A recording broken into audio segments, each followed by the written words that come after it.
嗨，大家好，我是坦平叔。今天是2025年4月12号，这一期咱们继续聊聊恒大清盘，聊聊中国的房地产。咱们先看几个房企的消息。根据天眼查法律诉讼信息显示，近日万科新增一条股权冻结信息，股权所在企业为南京万科企业有限公司，冻结股权数额1.5亿人民币，冻结期限自2025年4月8日至2028年4月7日，执行法院为上海市第一中级人民法院。这个对万科来说不是好消息，万科1.5亿股权被冻结，至少说明万科还没有度过它的难关。我们看看这个碧桂园，最近碧桂园发布公告称，已与专案小组协定重案重组方案主要条款，并签署重组支持协议。该专案小组持有碧桂园发行的美元票据及港元可转债未偿还本金额的 29.9%， 未偿还本金总额为103亿美元。另外，对于持有碧桂园3笔银团贷款，也就是未偿还本金额为36亿美元的协调委员会，碧桂园也接近完成与其中若干成员的协商。据碧桂园公布的最新数据，本次重组范围包括整体未偿还本金大概140亿美元，以及相关所有应计未支付的利息。目前，公司向债权人提供了5种重组方案，包括现金回购、强制性可转债券等。简单点说就是碧桂园这一次重组已经获得了主要债权人的同意，这么理解。因为到时候他这个重组是要投票通过的，应该是66%，就2/3的人投票通过就通过了。对债权人来说，只要你给足额的，或者是你再追加一些财产，他一般都会同意你债务进行重组，总比破产清算要好得多。破产清算的最后清偿率是非常低的。碧桂园是民企，万科是对吧？它的大股东是深圳国资委，他们待遇是不一样的。我们再看看，正好中国房地产报道了一个案例，就是同样是深圳国资委下属的这个房企华南城，现在面临破产清算，这个是不是给万科也有这种不祥之兆？我们看看这个中国房地产报它是怎么说的。他说，深圳国资入主不到3年，华南城遭遇清盘危机。清盘就是破产清算，说国企股东被债权人索赔14.07亿美元。中国房地产报记者曾冬梅广州报道，还有3天时间，华南城控股有限公司，也就是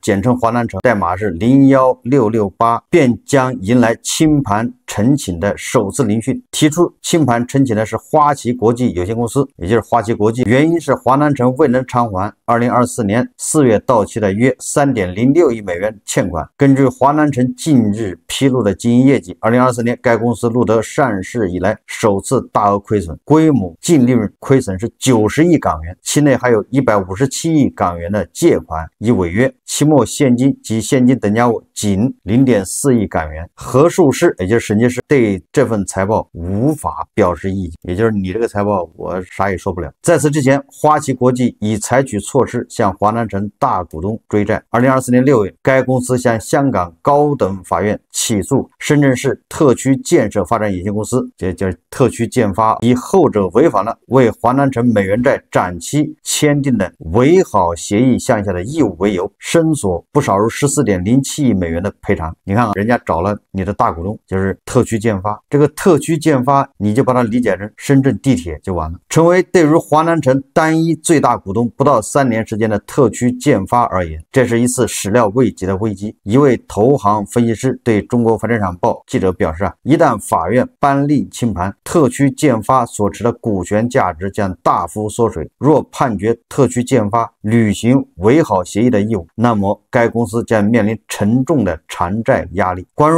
如何应对花旗国际的索赔及华南城的清盘呈请，中国房地产报记者向特区建发发送了采访函，截至发稿未获回复。2024年2月9号，华南城因宣布因外部因素变化，其流动资金日益紧张，在债务上面临着非常大的还本付息压力。虽然自2022年以来采取了各种积极措施，但经营以及资金状况未能及时改善，因此预期不会就2024年10月票据于2024年2月9日到期的强制赎回款项进行支付，也就本来赎回兑付它都不履行了，也不会就2024年4月票据进行什么利息支付，导致2笔债券发生违约事件。2025年1月，花旗国际向香香港高等法院提出对华南城清盘陈情。华南城公告称，香港高等法院下令将聆讯押后至4月14号，也就是2天后。华南城的态度很明确，坚决反对陈情，认为可能损害公司价值，并表示将在稍后阶段结合境外重组的进度，考虑是否向香港高等法院申请认可令。从年报数据来看，华南城面对的偿债压力不仅仅来自花旗国际。该公司表示，2024年其销售去化进展缓慢，流动性持续承压，日常现金流主要用于一般经营所得。截至2024年底，华南城的计息债务302亿港元，其中计期部分是182亿港元，流动负债超过流动资产28亿港元。期内，该公司已有约157亿港元的借款未依规定在预定还款日期还款，触发交叉违约。核数师认为，华南城持续经营能力存在重大疑问，也就是你这公司能不能存续下去都是个问题。国企股东被索赔14.07亿美元。为了缓解流动性压力，华南城采取了不少自救措施，例如开展库存去化和大宗销售工作。郑州华南城完成几笔大宗交易，当地政府回购了超1000套住宅。郑州乾隆实现整体销售，西安华南城也推进了多栋品牌馆的整售。此外，2024年该公司还裁减了37%的员工，1/3以上的员工被裁掉了。据华南城介绍，作为大股东的特区建发曾多次派管理团队指导及协助该公司销售与招商，也支持协助华南城与国内金融机构进行沟通，优化合同条款，延长还款期限，降低贷款利息，减缓现金流压力。但对于目前华南城而言，这些动作并不足以扭转困局。债权人认为，特区建发也就是大股东对华南城的债务危机负有一定的责任。2022年5月，特区建发斥资约19亿港元，完成华南城发行及配发33.5亿新股认购，以29.28%持股比例成为其主要股东兼单一最大股东。特区建发就这么成为华南城的股东的。3个月后，特区建发与华南城的票据受托人花旗国际签订为好协议，承诺将促使发行人或有关子公司担保人在相关付款义务的到期日之前获得充足资金，足以使其到期支付全额付款等义务。有了大股东的支持，华南城的5支美元债得以成功展期。你看看这个字儿可不是乱签的，特区建发为华南城去签了这个协议，虽然他不出钱，但是你这要签了这协议，有你担保啊，有你这个做合同，你不是深圳国资委的，所以他华南城的5支票据到期了，得以顺利的展期。人家说我找华南城找不着，我就找你特区建发，你得赔钱。因为这份为好协议的存在，华南城宣布美元债违约后，除了债券发行方，特区建发也成为了债权人追诉的对象。2024年6月，特区建发收到了来自香港高等法院的一份传讯令，花旗国际对其索赔14.07亿美元。当时该公司表示将依法依规积极组织应诉，没跑，因为你签了什么为好协议啊？你要不签这协议，别人那个时候就把华南城给告了。两家公司刚牵手的时候，彼此都踌躇满志。彼时，特区建发董事长李文雄表示入股将为双方共襄发展大计，共谋合作新篇，携手实现高质量跨越发展，注入无限活力和澎湃动力。你看看像不像深圳地铁入主万科啊？像极了。近3年，特区建发投入了不少资金和精力，但华南城依然无法躲过行业周期的冲击。仅从股权价值来看，特区建发就已经损失了一大半。4月10日，华南城的收盘价为 0.129 港元，较特区建发的认购价 0.57 港元下跌了 77%。不光是花旗国际找特区建发的麻烦，国内有很多一样的也在追索大股东。华南城债务违约也对特区建发的财务安全带来了负面影响。特区建发在2024年的中期业绩中披露，就债权转让合同纠纷一案，南昌产投资产管理有限公司请求判令华南城、华南原料城、合肥华南城、华南南昌华南城共同支付重组债务本金、补偿金、违约金3亿元。2024年4月，南昌产投资管理有限公司追加特区建发为被告，请求判令其承担连带清偿责任。你看，就这个火慢慢的就烧到了大股东的身上，烧到大股东身上就烧到了国资委身上，烧到了国资委身上就烧到了大头的身上，最终变成大头还钱。那就这么个事。2024年3月，新融融资就如华南城及其下属公司特区建发等融资租赁合同纠纷起诉至法院，请求判令华南城相关主体合计支付约1亿元，特区建发对相关付款义务承担连带清偿责任。这个人家就不找华南城了，告华南城是为了告特区建发，反正华南城是还不起的，那你大股东你来还，你不签了担保吗？连带清偿责任呢？这个是中国房地产报报道的。通过华南城，我们就能看到万科现在面临的这个复杂的局面。大家想一想，作为万科的第一大股，深圳地铁敢给万科签这些担保协议吗？你是不用出钱，你只要在合同上签个担保就行了。那人家以后找万科找不着就找你。深圳地铁是国资委的，那是亲儿子。所以我想，深圳地铁即便想帮这个万科，那也是一码是一码，恐怕也不敢乱签这些担保协议，因为真的是要你还钱了，想着你把债背走了。这是房企的消息啊。我们再看看这个楼市什么情况。中信证券最近发了一份研报，这个研报的观点就是房价下跌周期结束。4月10号，中信证券发布文章，释放一个重磅信号，超3年的房地产下行周期接近尾声，房价即将迎来长周期底部，也就是 L 型的走势。这个 L 一竖走完了，现在走这个 L 的一横了。当然这是一家之言，说新周期开启的信号已经出现。虽然目前市场仍在调整，但各种迹象表明房价止跌回稳近在眼前。当然这还需要政策再加把劲，它加了很多前提条件。这政策啊，也就是药不能停，什么进一步降低购房资金成本，满足改善型需求，加大对开发商的扶持力。预计2025年4到5月会是政策发力的关键窗口期，稳住房价是今年的重要任务。稳住房地产市场对提振消费、扩大内需意义重大。这篇文章分析还是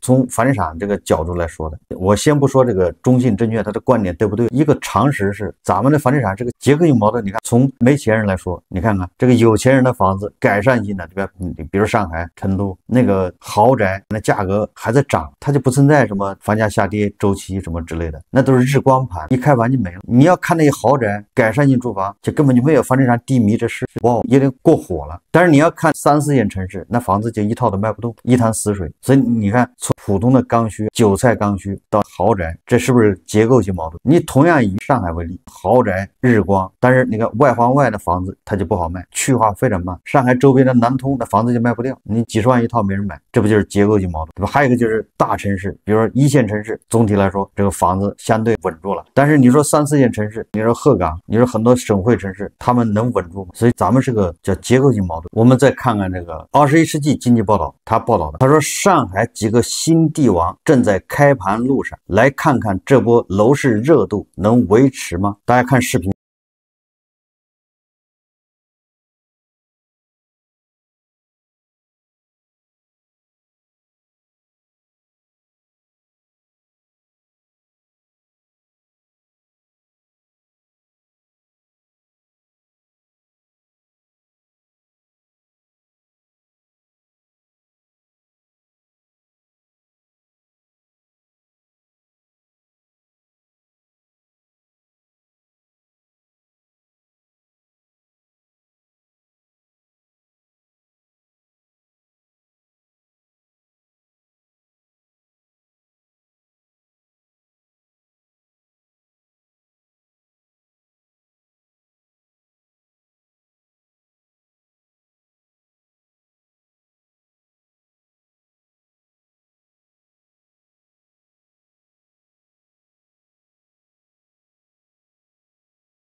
这是21世纪经济报道实地探访。这个上海的新帝王能维持多长时间，咱们可说不好，因为毕竟全国就一个上海，甚至全球也只有一个上海，所以说这上海本身它也是个稀缺性的。在这些豪宅啊，这些帝王，它的本身那个位置啊，它那个区位也是稀缺性的。上海就相当于掐尖中的再掐尖，它每个项目也不过200套或者300套。顶多这样，所以你说这个项目只要好，全国凑上300个人去买，这问题不大，它是掐尖儿。但是其他的地方就不好说了，那再有钱的韭菜，你割一割也就没了，哪经得住这么割？你比如说很多东西新闻，你要连在一起读，你就发现它挺有意思。首先是那最近杭州的土地拍卖也是非常火，是吧？杭州帝王是3天就换一个，不停的把前面的帝王给打破了，而且破纪录。根据中指研究院的数据，杭州社宅土地的拍卖啊，今年是第1名，就到目前为止。在全国省会城市遥遥领先，第2名是成都，这个杭州比成都多1倍，这土地拍卖数是苏州的4倍。也就是杭州似乎更热衷、更醉心于卖地。苏州是地表最强地势，成都那当然是对吧？成都省四川市，但你卖地收入，你再吹，你在杭州面前，那你算个弟弟，小巫见大巫。一边是这个土地溢价拍卖异常火热，但另外一边我们看看这个澎湃新闻报道，他说杭州银行去年净利增幅降至18%，房地产业不良贷款率升至6.65%，说个别房地产客户因销售去化进度不及预期，还贷能力承压，公司基于审慎角度将其资产风险分类下调，受此影响，房地产行业不良贷款余额和不良贷款率有所上升。整体上，公司房地产开发融资业务占比相对较低，房地产不良拨备充足，整体风险可控。这后面不用看，我们只看它房地产业务不良贷款率上升到了6.65%。杭州银行大家也知道，那它主要客户肯定是在浙江省，也就是杭州市更多的，但是它也有可能在外面也有杭州银行营业点，但是它主营业务肯定是在杭州城商行。那它房地产不良贷款谁造成的？恐怕大部分都是杭州市的一些开发商。从这个就可以看出，杭州的楼市不是表面那么火，如果真的像那么火，它不至于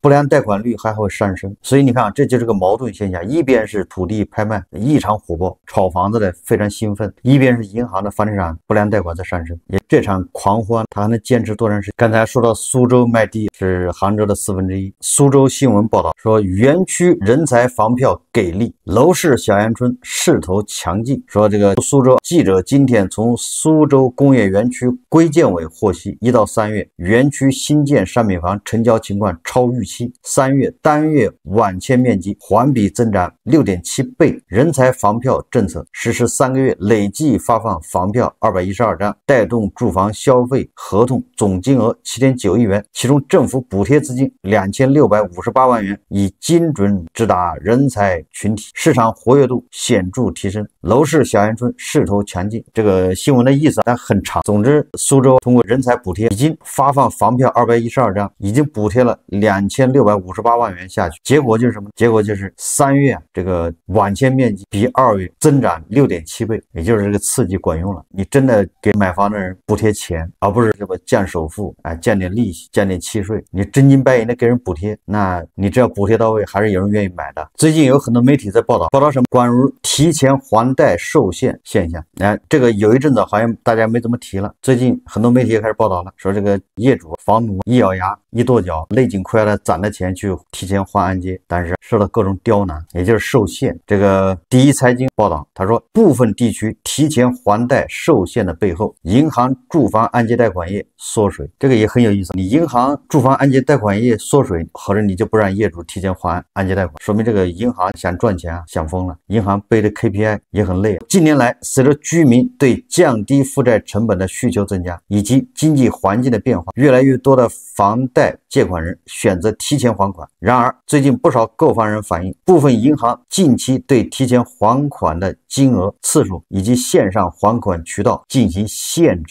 制，目的就是不想让你还，给你增加障碍，拖1个月是1个月，你每拖1个月，你就给银行做1个月的贡献。2024年年报，国有6大行去年住房按揭贷款同比减少6000多亿元，个人住房贷款不良率均有所走高。你看看这是国有大行，第一个按揭贷款余额少了6000亿，然后剩下的按揭贷款里面不良率还升高了，是不是对国有大行来说，这个按揭贷款是不是这个业务恶化？在此背景下，业内人士表示未来银行个人住房按揭贷款业务将继续承压。针对提前还贷现象，各地应积极推动降低月供的相关政策，如商业贷款转公积金贷款政策推广，适当延长还款期限等，以缓解居民负债压力，稳定房地产市场。我觉得这个业内人士很有意思。我韭菜，我作为业主，我要去还钱，他说你先别急着还，我给你优惠，我给你这么你商业贷款是吧？给你转成公积金，我给你延长期限。人家业主说了，我现在既然还按揭贷款，我不想背这么多利息，我不是什么负债压力，我要提前还贷款。你看这个银行的措施都是牛唇不对马嘴。在过去，房贷业务一直是银行重要的长期的稳定收入来源之一。这个韭菜的按揭贷款那是银行的优质资产。然而近年来，随着居民观念的转变，越来越多的购房者开始注重降低负债成本。在对收入增长预期较弱且存款和理财产品收益较低的情况下，部分购房者认为提前还贷更具性价比。我记得也好多经济学家在那儿喊韭菜不要提前还按揭贷款，对吧？你好不容易把银行的钱贷到手上了，你为什么要还呢？这个观点真的让人很可笑。你贷款，你加杠杆，贷款就是加杠杆，还款就是降杠杆，就这么简单。你加杠杆的前提是资产涨价，你投资理财渠道都会多。你随便买个什么理财产品，它的收益比那个银行贷款利息高得多。那你这个时候你有钱，你当然不去还贷款了。你还贷款，那你的贷款利息在3点几，你那边随便买个什么理财就年化10%的收益，那你急着还贷款干啥？你当然把这个钱去买理财产品，你这样1年赚10个点，你这边只承担3个点的成本，你还赚7个点，大家都会算这个账。问题是现在哪个地方容许你能买个理财产品能赚10%？你赚不到啊！你奔着那个10%，人家奔着你本金来了。所以说我就特不理解，有一些人明明这边要还银行的按揭贷款，每个月还，给银行做贡献，还利息，这边他手上有现金，有个几十万，他存在银行放在那睡觉，这个操作很有意思。那几十万他又不敢去理财，但当然现在理财不都是赔钱多吗？也不敢炒股，炒股也被套，变成山顶资本，也不敢跟人去合伙开餐馆，一开就关门，只能放在那儿。这边他吭哧吭哧给银行还按揭贷款，你说这是什么个思路？银行很喜欢的，银行特别喜欢这样的客户，简直把这些客户都当做活宝啊！这个客户把钱放在银行放着，银行把这个钱反手借给这个客户，你每年给银行3个点的利息，银行拿你的钱借给你，完了你给银行这个每个月还利息，你说银行他能不开心吗？他应该给你发个奖状。有经济学家有专家他们算账，他说你从银行好不容易把钱借出来了，他还是那种扩张的思路，就是你的资产负债表要增加扩表，那个是我们整个社会在往上走，资产在涨价的背景下，你扩表，你增加贷款加杠杆，你现在都在缩水。好了，你把银行的贷款还掉了，你手上没现金，但你房子在，如果等到你觉得我要扩表了，我应该出击，但是我没现金怎么办？你可以把你房子再押给银行贷款，你只要房子在，那就是钱。所以说你还不还按揭贷款，你提前还款与否不取决于银行的政策，仅取决于你的钱有没有更好的更稳定的收益更高的这种渠道，如果没有，那就还按揭贷款，就这么简单。如果你说我的钱一个非常稳定的非常安全的一个投资渠道，年化是5%，我的按揭贷款在3%，那你可以不用急着还。问题是现在有这样的渠道吗？不要到时候后悔来不及啊。好，这期节目我们就聊到这，感谢大家收看。如果喜欢我的节目，欢迎订阅转发，也可以在下方留言评论，谢谢大家。